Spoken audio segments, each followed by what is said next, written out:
welcome back to the channel. This is going to be a little different video. I think I mentioned in some of the other videos I'd put up things about my brother, who I had said, had moved away. We don't get to see each other very often, but he's in town today, and he just so happened to drop by.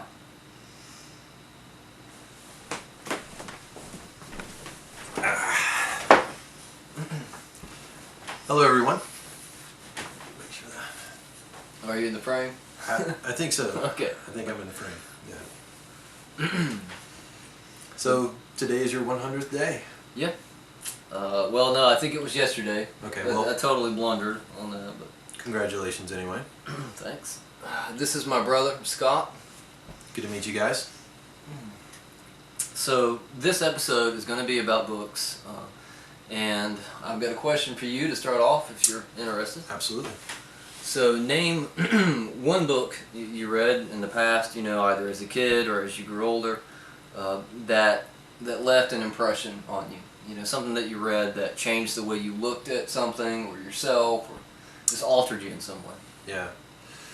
Well, I'm going to go back to the classic book that did that. I think I was 11 when I first read a book by Orson Scott Card, a local writer to North Carolina. He wrote a book called Ender's Game. It was later made into a film. But the thing that I guess really impacted me at that age about Ender's Game was that this kid, most of the book takes place in this young boy's mind, but the kid eventually becomes very good at a video game, and later you sort of realize that in fact what his greatest strength is in empowering others and being able to communicate and work with others, and that becomes a great asset not only to the story but to his life and his ability to communicate, and that's something that really stuck out to me. I kind of get that. So he's sort of like an introvert in the beginning of the book, and he goes through some trials and tribulations, and you're saying that near the end he realizes that networking and coming together was sort of the goal all along. Absolutely, whether he knew it or not. I mean, it became something that he, I think, discovered that he was really, really good at, and it benefited him. But it wasn't just that people followed him, it was that he empowered them to really come into their own, so they didn't need him, and that was one of the great things. I think that's one of the great things about good leaders, is that they don't demand control. They empower you to be the best that you can. And so... Yeah, I mean, I totally get that. It's like what I was saying before, if you're going to be like a cult leader or something, you have to be the first one in the field in the morning. I mean, if you're going to lead a group of people, you've got to be willing to do more work than any of the rest of them. Absolutely. To lead by example, in a positive way, preferably. Yeah. Well, let me ask you a question. Oh, Lord, okay. All right. So, I know you've listed off several of your books and some of your favorite authors, and I really enjoyed that episode. What, if any, thing do you think has inspired this story that you're writing? Where does, you don't have to give specifics, but what is something that you think has inspired this telling, this novel in particular? That is a tough question. Give me a moment to think about that. Yeah, absolutely. I don't know, honestly. I mean, it's been kind of a journey. It's been a voyage, because the story started out, it was going to be this tale about these three people and, kind of the end of the world happening and then them trying to survive. So, I mean, I wrote probably for a month on that premise, and then it became very clear to me that that's not the story. I mean, the three characters are still there, and there are some things that are going to happen to the world to change the scope in broad ways. Right. But it's not going to be this sort of, survivalist tale of them, going through, the forest and trying to live off the land. It'll be a little different than that, and so, I mean, that's changed. I don't know exactly what specifically inspired this tale. I will say, kind of going back to the question that I asked you, one of the main reasons that I decided to start writing seriously at all is the introduction that Stephen King writes in Nightmares and Dreamscapes, where he talks about the magic in the world. You know, like when you're a little kid and you think that there's poison gas inside a tennis ball, or you know that there are boogeymen under your bed or in your closet. Like those are wonderful parts of growing up and you know exploring mystery and living life. So to me, that was just awesome that authors could do that in a story. You know, they could bring these tales to life and sort of take you somewhere else. And so that's one of the main reasons why I started writing. And through the years, we've talked about many experiences that we've had with you know doing things together and independently of one another when we were kids. And it's nice to be able to deliver that to someone who may live 1,000 miles away in the form of a story. Yeah. Yeah. Yeah, That's that really is very powerful. true. Well, actually, I have a surprise for you. Oh. So, because I wanted to celebrate your accomplishment, I got you a couple things to help with writing. Oh, wow. Okay. So, we'll start with this. My friend Chris has always been a fan of Native American story and culture, so I got him a blanket because it's going to get cold in the winter. Awesome. Thank you. I love blankets. And you're going to be writing, so you don't want to get too cold. That is very nice. And a couple other things just to help out with notes and things. I know you write on your computer, but That's nice. journal. Yep. So Usually, you can, usually I'm using crappy notebooks, so Yeah. it'll be nice to have something. Yeah. yeah. That is And, awesome. I mean, you know, what's writing without some pens? So That is there true. you go. Yeah. It looks like you covered the bases. Thanks, man. Yeah, you're welcome. I'm really proud I love that you've written this long. I love you too. And you know, it's a good accomplishment. So These are cheap pens. I can't use these. they are Like cheap. that. I mean, the notebook's cheap. But, no, but to all you guys writing out there this month, you know, first of all, good for you. And I hope that if nothing else comes of this, that you really enjoy the process and you learn something about yourself from doing it. I think Chris has. Yeah, Certainly. I would say so. Yeah. That's one thing that I wanted to ask you. Now, over the past few months, you wrote a collection of stories that are interconnected, so Right. I would be interested to hear what you went through as far as being not necessarily new to writing, but having gone a long time without doing any writing. Like, what struggles did you run into, and what did you love about the practice of making those stories, and what's your final take from the work? Yeah, well, I mean, just from some of the conversations that you and I have had, I think you have an original idea of something that you kind of want to do, and it just takes off organically from there. So what had happened originally, I had an idea for a story that was going to be sort of like a Twilight Zone episode, and it ended up being sort of that. And that was going to be a one-off. I just decided to write this thing and then put it out, and I got a pretty good response from friends. And so I decided that I would expand and write another one. And so, like you said, it was, what, 3 or 4 years before I actually finished the second one. Yeah. The thing that I really enjoyed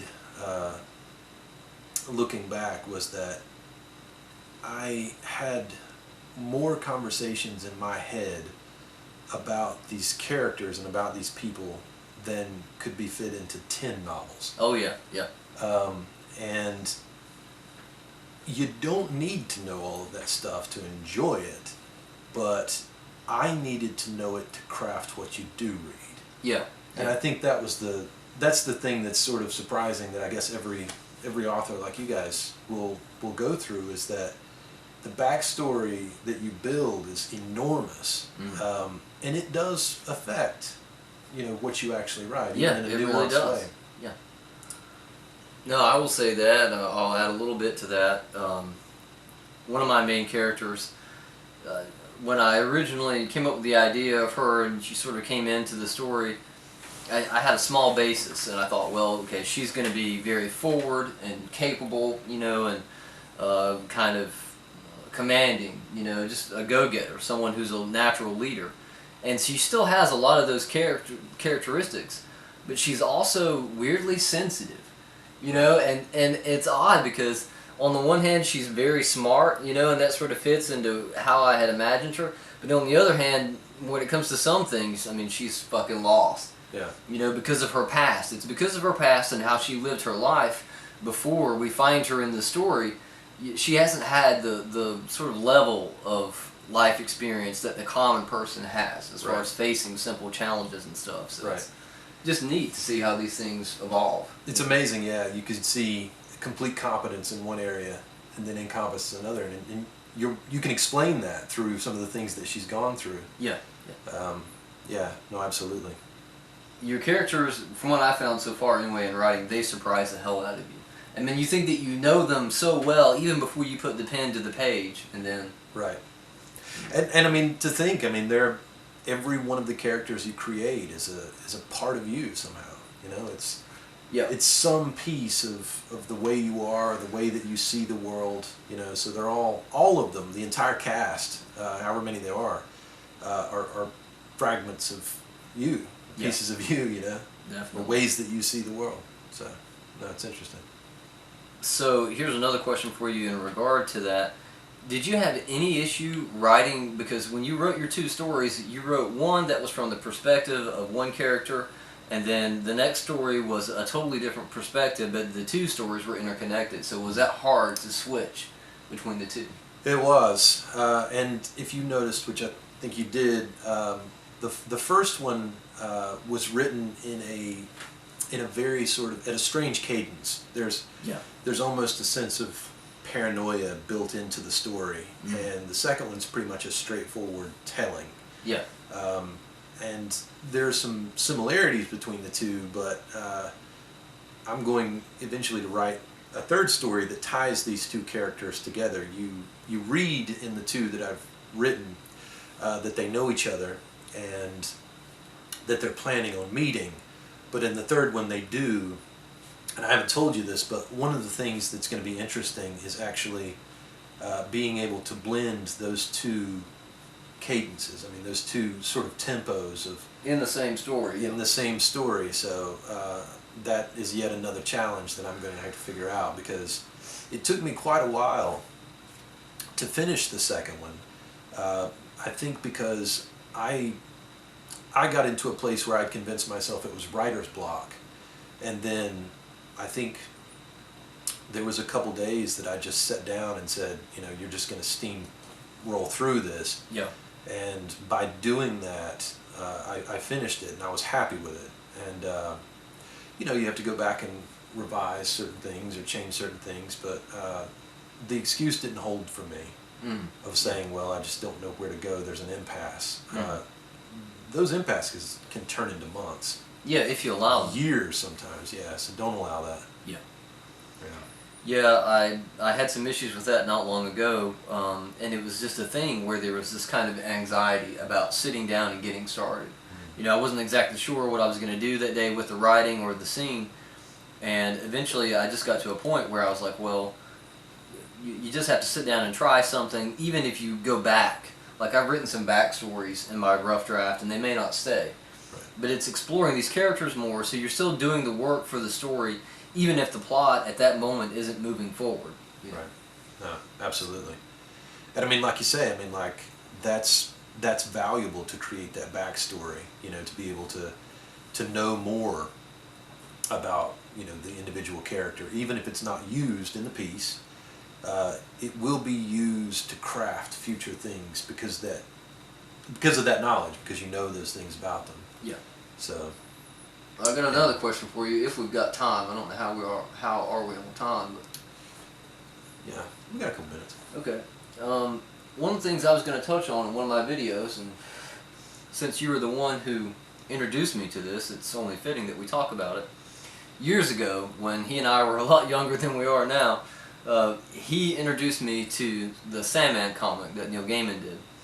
And I was going to do a whole video about what I liked about the comic, what it meant to me, so I'm going to ask you now, is there anything in particular that stood out from the comic that changed the way you thought about the world or something in general? Because I have something specific and I'll mention it, but I'm just curious if you had a thing. Yeah, no, I do.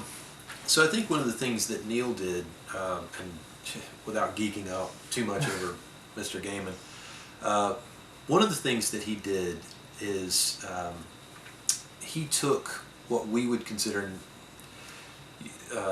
Sandman is sort of I mean, it was a comic book to begin with, I think, but he took it in a different direction. I always relate it to fairy tale.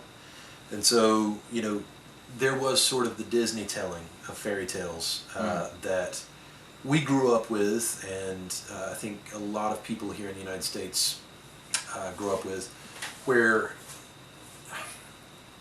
the good is very good and the bad is threatening, but not, you know, not murderous and completely frightening. And so that was the thing that Neil, I think, brought back. He didn't discover this. I mean, he just brought it back, was that fairy tales, for every ounce of magic and wonder and beauty, there was equal part fear and real risk. Yeah. And that's the thing that Sandman does. It's beautiful at times, and also at times it is truly frightening. And that balance, I think, gives more weight to the good. Yeah. And so, I mean, I could cite a couple things that happened in the book, but or in the books. One of which was when he goes to hell, and he's having a conversation with Lucifer. Yeah. And, you know, Lucifer is seemingly hospitable, but when Sandman decides to leave, he says, you can't leave. No one leaves hell. And he rebuts to Lucifer, or Satan, that what power would he have if those in prison there weren't allowed to dream of heaven? And he lets him leave. Yeah. You know? So I don't know, what do you think? Well, the thing that I was going to talk about, that I had sketched out, something that he did that I find very fascinating in writing, it's an element where you take something that's a sort of preconceived notion or a formatted view of something, a standard and accepted view, and look at it a different way. And as you know, Neil Gaiman's really good at doing that. So the thing that stood out to me, particularly from the Sandman series, was the way he handled the character of death. Typically, when you think about death, I mean, you see, you know, a cloaked figure. It might be a skeleton, or just, you know, quote unquote, the Grim Reaper. Right. You know, and it's all dark and evil, but it's also kind of empty. I mean, it's just this force that's there to take you away from here and wherever. Right. Right. But if you remember, the character Death in the Sandman comics is this girl who's full of life and, you know, happy, and I mean, she cares about the people that she comes to visit. Right. You know, if you remember in that one particular scene, she hangs out with that guy and she's like, you know, enjoy this moment, you know, and we're going to go somewhere else. Right. That it's a very easy, beautiful transition rather than this, you know, redundant thing, and it's against the view that everyone has typically of what death is about. And that, to me, I mean, it changed my whole landscape. It starts that dialogue in your head of, what if these things out here in the world are not what we think they are? Right.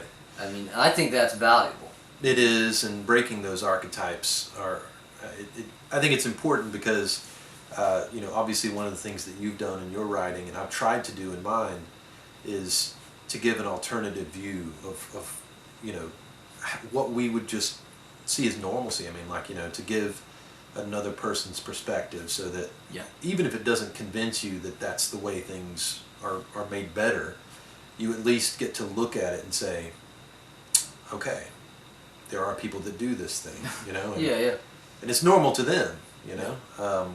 So yeah, no, it's interesting. I mean, I think if you can start the dialogue, you know, that internal dialogue, because as we have said before, there's no way you can convince someone necessarily to change their mind or accept your view unless you're excessively persuasive and they're just, you know, gullible. Right. Absolutely. No, I mean, We are back. We had a little bit of technical difficulties with our camera recording, so where were we? I think it was just me rambling on about what I thought about the Sandman thing, but this video has ran kind of long, so we're going to wrap it up for today. Did you want to mention some contact info about some of your things? Yeah, Sandman is good. You should read Sandman, though. Yes. I'll recommend it. Yeah, no, if you guys are interested in reading the story that Chris mentioned, you can find me on Tumblr, which I know is not used primarily for blogging. I was a little late to the game, so I need to transfer a lot of my writing over, but it's Scott Rash, no space, no capitalization, and you can search that on Tumblr. I think you can Google search it, but the most recent story that I did is called The Dirigible, and it's on there. I will go ahead and put the first story in there afterward, so you can read that too. So the first story is actually called The Platform, the second is The Dirigible, and the third will be upcoming, hopefully by the end of the year. What is a dirigible? So dirigible is basically a blimp, an airship. Okay, cool. Yeah. So the story, without telling you too much, takes place in the 1930s and 40s. So this was a technology that was popular at that time. It was a means of flight that was used. You don't see them that often now, except maybe at Super Bowl games or Yeah. football games. So, Huh. yeah. Okay. Yeah, the link that he's talking about, I will put it in the description of this video, so that'll be there if you guys want to check it out. I would definitely recommend that you give it a read. My friend is a really talented writer, and so I think you would enjoy the story. Definitely like the video if you enjoyed it. Subscribe if you're new to the channel. Leave me a comment if you did go and check out the story. Let me know what you thought of it. Leave him a comment on Tumblr if you want. And as usual, thanks for watching, and I hope you all have a good night. See you guys.